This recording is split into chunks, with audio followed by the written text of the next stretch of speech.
Hola a todos, reciban un saludo desde el Seminario Mayor María Inmaculada de la Arquidiócesis de Ibagué.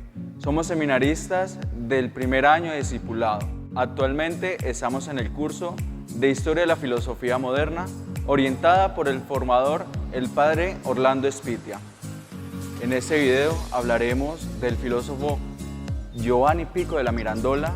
Trataremos un poco sobre él, sobre su obra más importante. El grupo está conformado por Óscar García, Felipe Franco, Javier Arturo, Sebastián Sandoval y yo, Luis Ángel Jiménez. Quiero invitarlos a que nos acompañen a ver un poco sobre la vida de este filósofo y su obra más importante. Acompáñenme.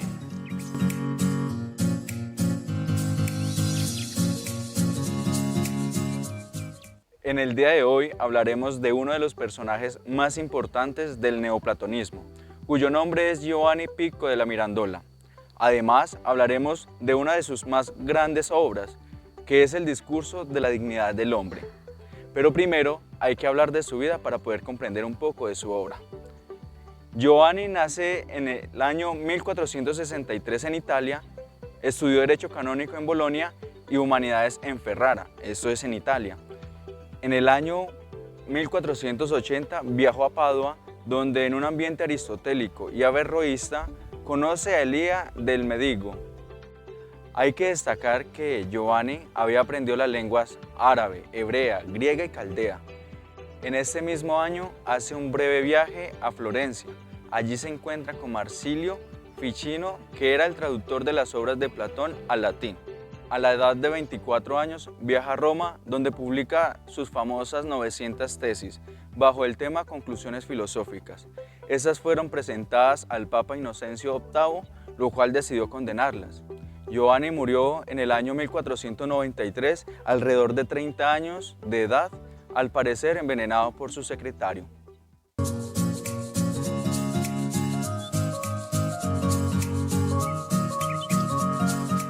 Para adentrarse en el pensamiento de Giovanni Pico de la Mirandola, es necesario hacer una corta revisión del ambiente cultural que lo rodea en aquel momento.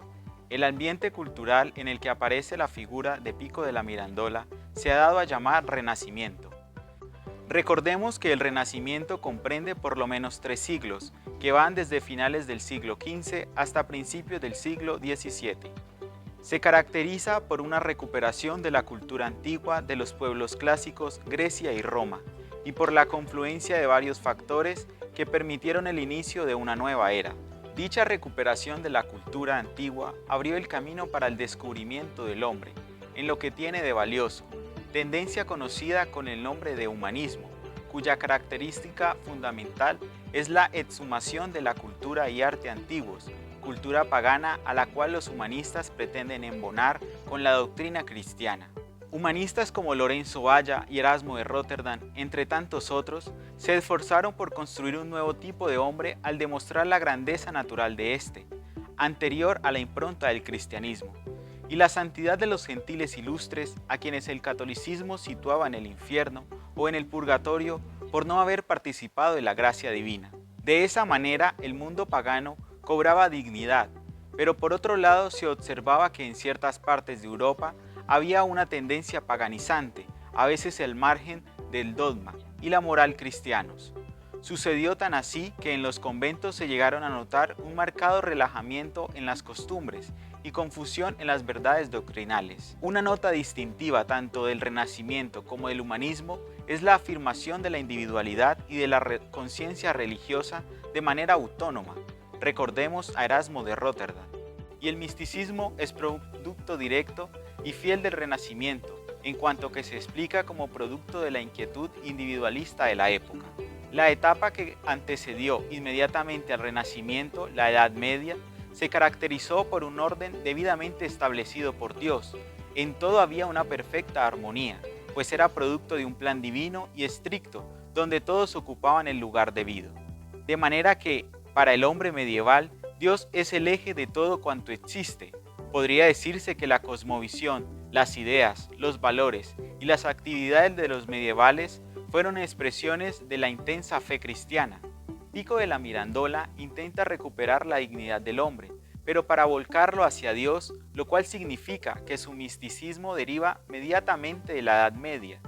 Abre dimensiones humanas que tocan lo divino, se proyecta a la suma trascendencia, va más allá del conocimiento racional, intuye a través de la fe que el hombre puede llegar a dimensiones jamás vislumbradas por la razón. Ve la esencia y la grandeza del hombre en la capacidad ilimitada de superación, humana y espiritual, en lograr y fijar un puesto, una imagen trascendente por propia elección, pues gracias a la libertad está colocado en el centro del mundo. El hombre es el rey de las cosas inferiores y cuenta con la suficiente capacidad de trascenderlas. La exaltación del hombre es tendencia común de los renacentistas y humanistas, y Pico, en su oración sobre la dignidad del hombre, precisamente pondera los valores espirituales, físicos e intelectuales. Leamos algo sobre esto.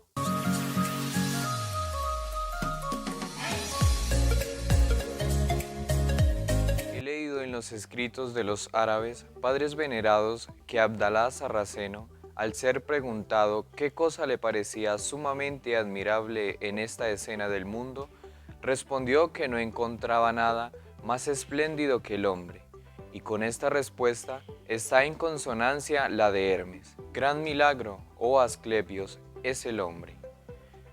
¿Pero por qué el hombre es este gran milagro? La explicación que de ello da Pico es la siguiente.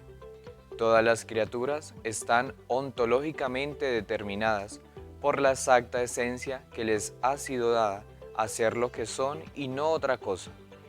El hombre, en cambio, único entre las criaturas, fue puesto en el confín de dos mundos y con una naturaleza no predeterminada, sino constituida de tal modo que fuera él mismo a plasmarse y a esculpirse de acuerdo con la forma preseleccionada. Y así el hombre puede elevarse a la vida de la pura inteligencia y ser como los ángeles, e incluso puede llegar más alto. La grandeza y el milagro del hombre consiste, pues, en que es artífice de sí mismo, autoconstructor. He aquí el bellísimo discurso puesto por Pico en boca de Dios e imaginado como dirigido al hombre recién creado, que tuvo muy amplia resonancia en sus contemporáneos de todas las tendencias.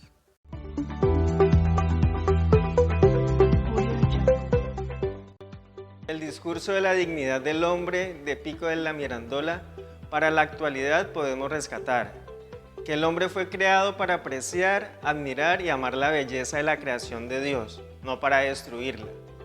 Que no basta con usar, observar y gozar de la naturaleza, sino también hay que interpretarla y descubrir los misterios que guarda, descubrir en la naturaleza al creador de esta.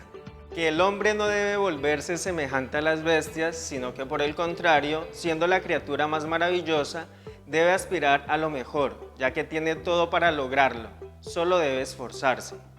El filósofo habla acerca de cómo puede amar lo que no se conoce y para ello coloca el ejemplo de Moisés. Explica también que debemos limpiar nuestra alma de los impulsos de nuestras pasiones y librarnos de los vicios por medio de la moral. Pico invita al estudio de la teología, afirmando que la ciencia por sí sola no brinda respuestas absolutas. Menciona que una vez que hayamos recurrido a la teología santísima, podremos ahora sí gozar de paz santísima. De la Mirandola aconseja y explica el estudio del cristianismo.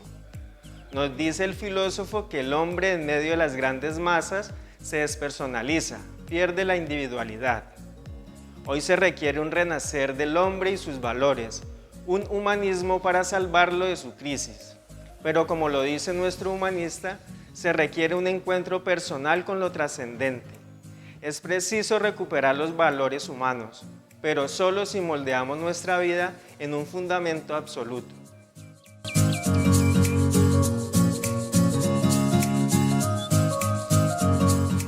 Para solucionar este interrogante haremos uso de la dignidad humana sostenida por Pico de la Mirandola, por la cual se confiere al hombre cierta singularidad y un lugar más elevado sobre todas las cosas del mundo. La experiencia nos demuestra que tal configuración de la dignidad no representa ahora un valor necesario en el contacto con el otro. Más bien, comprobamos que dicha condición ha sido reducida actualmente y con ello sobrevienen los grandes daños morales en sus formas de guerra, explotación económica, precariedad de vida que imposibilitan el desarrollo del hombre.